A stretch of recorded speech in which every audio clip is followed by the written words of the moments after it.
All right, Gretch, over to you. For now, it appears that the U.S. will avoid default, but the ramifications of Washington's biggest battle are being felt by cities and businesses around the country. The unemployment rate is a dismal 9.2%, and data shows the U.S. has a weaker economy than expected. So, what advice can these cities give to Washington? Joining me now is our panel of mayors: Charlotte Mayor Anthony Foxx, Boston Mayor Thomas Menino, and Fort Lauderdale Mayor Jack Seiler. Good morning, mayors, plural. Morning. Good morning. All right, Hey, great to see all of you. I know that Mayor Foxx and Menino, you were both involved in a letter-writing campaign to President Obama and your state representatives, urging them to get a debt deal done. Mayor Foxx, why was it so important for you as a mayor of a city? Well, several reasons. The possibility of the country going into default would have been calamitous to local economies, not only because the full faith and credit of the federal government wouldn't be as strong as it should be, but also because the uncertainty has been creating a lot of consternation in the business community. So it helps us to resolve that issue so that we can get back to job growth. Mayor Menino, small businesses, according to a recent study, have generated 64% of net new jobs over the past 15 years. Was the debt crisis affecting your ability in Boston to be able to create new jobs through small business? No question about it. Yesterday, I met with two new businesses that want to come to Boston with developers, and they said we have to wait till after what the Congress does because we don't know where the resources come to get us the loans that go forward and how expensive the money will be.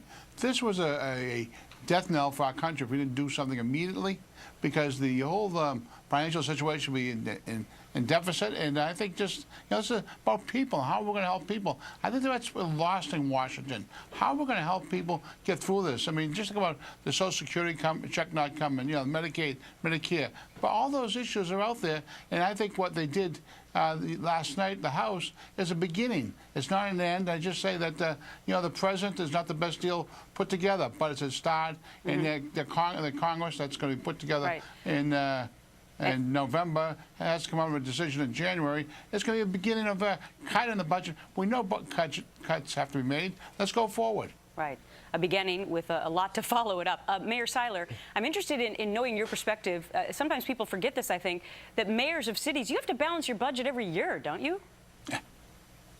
Absolutely. We don't get to deficit spend. We've got to set a budget at the start of the year, and then we've got to live within our budget throughout the year. And sometimes we have to tighten our belt mid-year just to make sure, the budget is met. So it's a little different approach that we take at the local government level, but we're able to get it done. Just like in Boston or Charlotte, we live within our means. So Mayor Seiler, when you look at the situation in Washington, do you just shake your head? I mean, I guess governors would feel the same way, where you have to know how to balance your budget and your checkbook.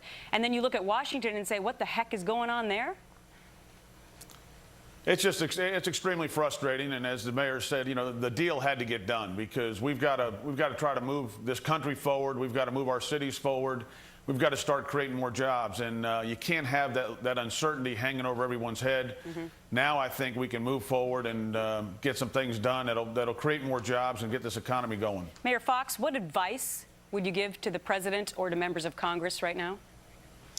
Well, I don't think the president needs my advice. I think one of the things he really tried to do was to pull people together. What I think we've got to get away from is the politics of meism and focusing on the entire country. And I think some of what we've seen over the last few weeks is everyone trying to win for themselves and spiking the football. I think the country is waiting for the Congress and the president to pull together and to focus on solutions for the country. We still have to deal with entitlements. We still have to deal with taxes going forward. And I think the business community simply wants certainty. They just want to know what the rules of the road are. And once they know that, I think we can get back to job growth. All right. Mayor Foxx, Mayor Menino, and Mayor Seiler. All different parts of the nation. They all have to balance their budgets, and they are certainly glad that this crisis seems to have been averted. Thanks, mayors. Thank you. Thank you very much. Thank you. Let's go back to the guys on the couch. Thank you much, Gretch.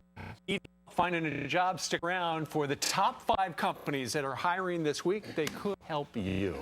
Then, are dollars more dangerous than drugs?